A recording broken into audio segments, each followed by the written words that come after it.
Hi champs, welcome back to evidyarthi.in। मैं हूँ Mitali and I welcome you all in today's session.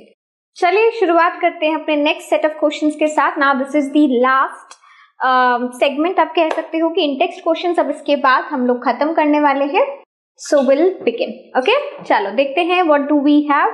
Page number 168 पर है, आप लोग अपनी बुक से भी देख सकते हो। यहाँ पर ऑलरेडी क्वेश्चन है, सो आप लोग को मतलब पूरा रहेगा, ठीक है। An echo returned in 3 seconds. Again we have numericals here. कोई भी एक echo है जो कि 3 सेकेंड में वापस आ रही है, यानी कि सबसे पहले गई आवाज, वापस आई, आपको फिर से सुनाई दी ना, तो वो जो पूरा टाइम इन्होंने हमें दिया है वो 3 सेकेंड्स का दिया है, ठीक है। What is the distance of the reflecting surface? यानी कि सपोज अगर मैं किसी हिल स्टेशन पर हूँ, ठीक है, पहाड़ियों पर हूँ, और यहाँ पर जिसने भी आवाज लगाई, ठीक है, आपकी मेरी किसी की भी, हम यहाँ पर बात करते हैं, तो अगर हमने यहाँ से अपना नाम पुकारा तो ये सबसे पहले डिस्टेंस गया, और अच्छा ये इधर से नहीं बनाना चाहिए था, यहाँ से लौट के आप जाओगे तो इस तरीके से, ठीक है। तो ये टोटल एको का जो रिटर्न आने का टाइम है वो आपको 3 सेकेंड्स गिवन है। हमें निकालना है ये वाला डिस्टेंस, ये डिस्टेंस मुझे निकालना है, ठीक है, कि सोर्स से जो पहाड़ियां हैं जहां पर आप, जो रिफ्लेक्टिंग सरफेस है, ये हमारा रिफ्लेक्टिंग सरफेस है, क्योंकि यहां से रिफ्लेक्ट होकर आपकी साउंड गई है, ठीक है। तो यहां से आपके तक का जो डिस्टेंस है ये हमें निकालना है, given that the speed of the sound. अब यहाँ पर जो स्पीड ऑफ साउंड आपको गिवन है दैट इज 342 मीटर पर सेकेंड, ठीक है। हमें स्पीड भी गिवन है, कैसे निकालेंगे, वापस लगाएं अपना डिस्टेंस वाला फॉर्मूला। ये जो टोटल डिस्टेंस है इसको हम 2D लेते हैं, है ना। ऑल्दो मैंने आपके लिए आगे कर रखा है इस पूरे को, बट मैं एक बार फिर से भी समझा देती हूँ। 2D लेते हैं। अच्छा, उसके साथ हमारा क्या हो जाता है, distance is equal to speed into time. Speed आपका है 342, टाइम हमें कितना गिवन है, 3 सेकेंड्स गिवन है। एको रिटर्न्ड इन 3 सेकेंड्स, एको लौट के कितने में आ रही है, 3 सेकेंड्स में आ रही है ना। तो अब डिस्टेंस कैसे निकालोगे, फटाफट से देखो, सिंपल है, v इंटू टी कितना आ जाएगा 1026, यानी कि स्पीड इंटू टाइम हो गया। लेकिन ये जो डिस्टेंस आया है दैट इज 2D, है ना भाई, ये तो 2D है, यहाँ पर लिख दो ये आपका 2D है। एक्चुअल डिस्टेंस क्या होगा, इसका हाफ होगा, तो 1026 डिवाइडेड बाई 2 अगर आप करोगे you will get the answer, ठीक है।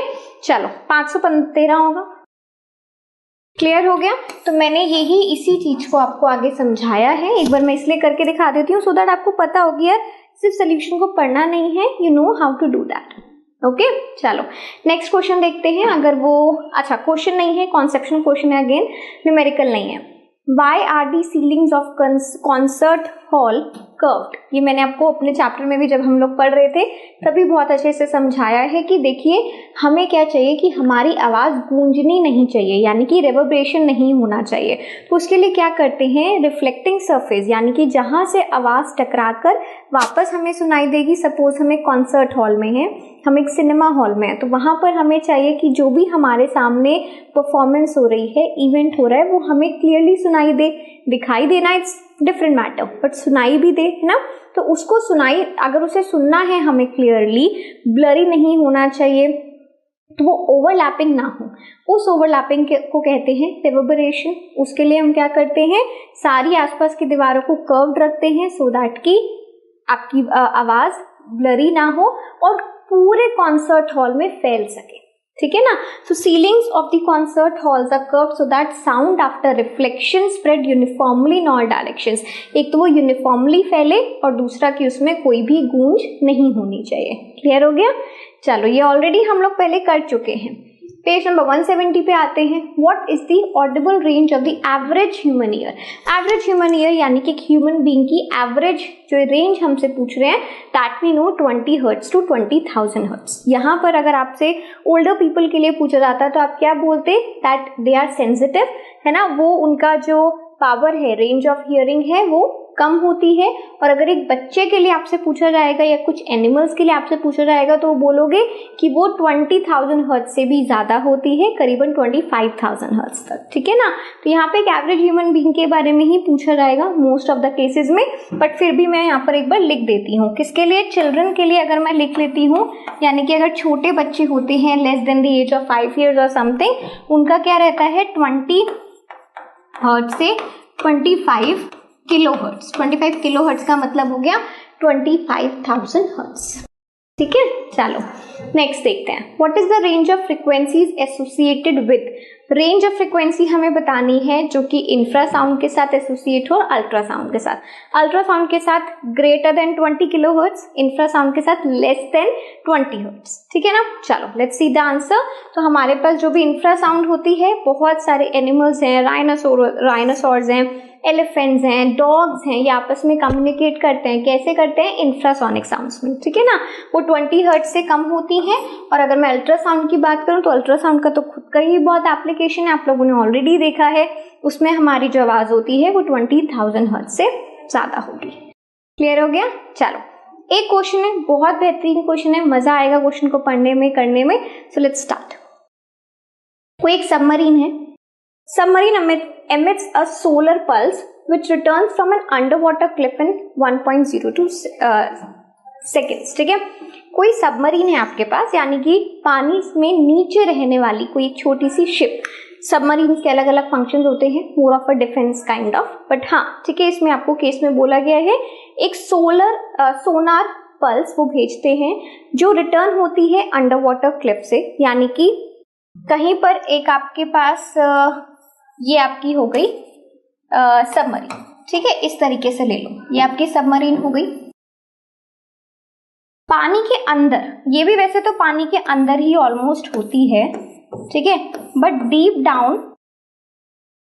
डाउन हियर यहाँ पर कोई क्लिफ है। ठीक है, ये जो सबमरीन है उसने सोलर इंपल्स भेजा और वो वापस आती है कितने में? टोटल जो टाइम लग रहा है 1.02 सेकेंड्स लग रहा है। ठीक है, सबसे पहली बात क्लियर हो गई है।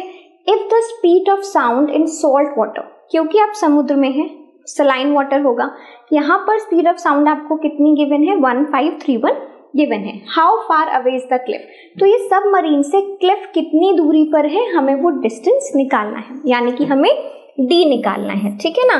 ये देखो, ये हमें डी निकालना है। अब डी कैसे निकालोगे? सिंपल फॉर्मूला, स्पीड आपको पता है, स्पीड भी पता है हमें, टाइम भी पता है। अच्छा, यहाँ पर इन्होंने उल्टा कर दिया है। स्पीड आपकी देखो, मैं लिख देती हूँ, या फिर स्पीड के नीचे स्पीड लिखना है ना, तो यहाँ पे कंफ्यूज मत होना। यहाँ पर आपको ऐसे लिखना है 1531 इंटू 1.02। ठीक है। अच्छा, कैलकुलेट करोगे, you will get the time. Clear हो गया। लेकिन ये टोटल टाइम है, टोटल डिस्टेंस है। अब डिस्टेंस मुझे हाफ चाहिए, क्यों? क्योंकि यहां से सबसे पहले गया, वापस आया, तो ये जो अभी तक हमने निकाला है ये 2D निकाला है, हमें तो एक्चुअल डिस्टेंस चाहिए, तो एक्चुअल डिस्टेंस उसका हाफ होगा, विच इज 780.31 मीटर्स। क्लियर हुआ? क्वेश्चन अच्छा था। यही क्वेश्चन, इस तरीके के क्वेश्चंस ही आएंगे, अगर आएंगे तो। ऑलरेडी हम पहले भी इसको इस तरीके के क्वेश्चंस डिस्कस कर चुके हैं। So be ready with such kind of numericals. ठीक है, चलो नेक्स्ट मूव करते हैं। नेक्स्ट पे हमारे इन टेक्स्ट क्वेश्चंस खत्म हो चुके हैं, which is cool, which is very good. चले, तो अब हमारे पास सिर्फ एक्सरसाइज रहती है। So stay tuned with us guys, क्योंकि अब मैं एक्सरसाइज स्टार्ट करने वाली हूँ। I hope to complete the chapter very fast. बहुत जल्द हमारा पूरा चैप्टर ही कंप्लीट हो जाएगा, एंड ये will be done with the physics then. ठीक है, चलो। सो अब आप लोग को मिलती हूँ मैं नेक्स्ट वीडियो में। Will start with the exercises. Up till then everyone, take care, keep smiling, bye bye.